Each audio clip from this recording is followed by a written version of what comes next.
Debate, the reprise de débat. The honourable member for Kootenay-Columbia. Thank you, Madam Speaker, and I'm pleased to be sharing my time today with the honourable member from Hamilton Mountain. I'm very proud to speak to Bill C-62 today, and I congratulate the President of the Treasury Board for listening to Canadians and introducing this important legislation. I'd also like to thank the NDP's Labour critic, the MP for Jonquière, for her excellent work in supporting this bill. When the former Conservative government chose to go after public sector workers' bargaining rights, it was certainly not a surprise. Conservatives are longtime opponents of democratic institutions with collective bargaining and freedom to associate. They see workers as a resource to be exploited and potentially thrown away, not deserving of fairness or respect. The NDP fought the Conservatives when they introduced legislation to rob bargaining rights from our public servants, and we promised to work to restore those rights. Today, we are helping to keep that promise. Still, for the Harper government to attack public servant sick leave provisions of all things was shocking and, in the end, self-defeating. It is well established that workers who have sick leave protections will stay home when they get sick, and conversely, workers without sick leave will go to work, spreading disease among their co-workers. There is a cost to having a sick workforce. That cost, lower productivity, lost services, is higher than the cost of paying a worker to stay home. A 2016 study quoted in Business Insider magazine said, "Evidence suggests that paid sick leave is tied to increased job stability and employee retention following illness, injury, or birth of a child. Increased worker productivity, decreased worker errors, decreased accidents or injuries on the job, and when used to augment maternity leave, paid leave increases healthy babies, maternal health, and the duration of breastfeeding, while also decreasing infant mortality." That's why 128 nations around the world have paid sick leave for all workers, not just public servants. And in fact, Canada is one of the few nations that lacks such a provision, putting us far behind many industrial and even non-industrial nations. According to the Centre for Economic and Policy Research, only 3 countries, the United States, Canada, and Japan, have no national policy requiring employers to provide paid sick days for workers who need to miss 5 days of work to recover from the flu. And many U.S. states and cities have the same legislation as is in place in Europe. In Europe, the debate isn't if a country should have mandated sick leave, it's how much the government should pay out, and nations compete to show that they haven't fallen behind. In my writing of Kootenay-Columbia, just some personal stories, one of my staff was sick here before Christmas with that flu and cold that's going around, and she was off for 6 days. When she came back to work, she expressed how fortunate and how pleased she was to have sick leave coverage included in the union contract.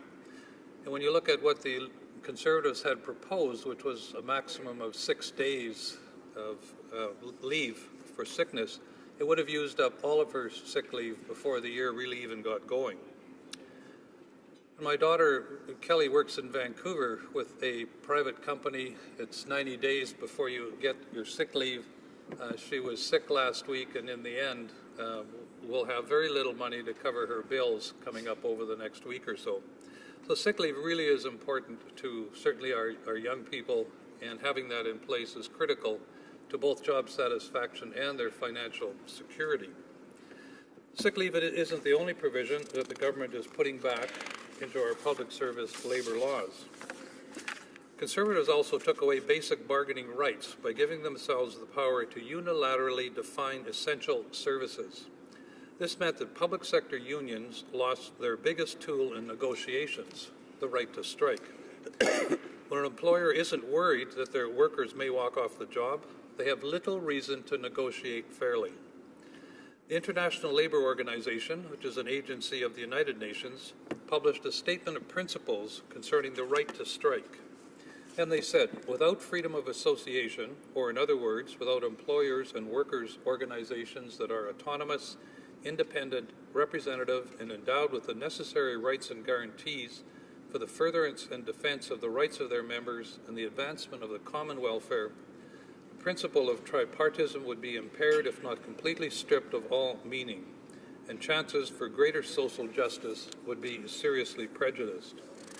A similar provision in the province of Saskatchewan was struck down by the Supreme Court of Canada in 2015, with the court saying, and I quote, "The right to strike also promotes equality in the bargaining process. This court has long recognized the deep inequalities that structure the relationship between employers and employees and the vulnerability of employees in this context.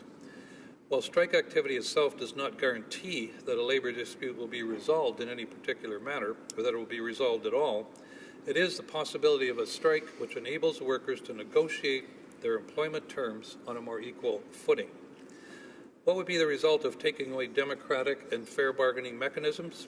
A workforce that has little reason to stay, little reason to succeed. It's a policy that defeats itself and hurts all Canadians. And so I'm pleased to see the government repeal this provision. But before our government colleagues pat themselves on the back too strenuously, however, I must again remind them about the terrible state of negotiations currently for many of our public servants. As I've said in this chamber before, Canada's border security officers have been without a collective agreement now for almost 4 years. These officers, who protect our nation from smugglers, illegal arms and drugs, and who provide compassion and aid to returning Canadians and refugees alike, are being treated with disrespect by this government. I've quoted before from a letter I received from a border security officer who lives in my riding of Kootenay-Columbia, and I'll repeat that now. It is further hoped that current Liberal government will engage in good faith bargaining and rightly recognize that the CBSA, along with its hard-working employees, are indeed legitimate law enforcement officers employed by a legitimate law enforcement agency. All told, we are only seeking what a reasonable person would consider fair and just, and trust that the Liberal government will come to the same conclusion. And like the border security officers, our RCMP officers are suffering under the neglect of this government. They are losing members to provincial and municipal forces where they receive better pay, better equipment, and better treatment.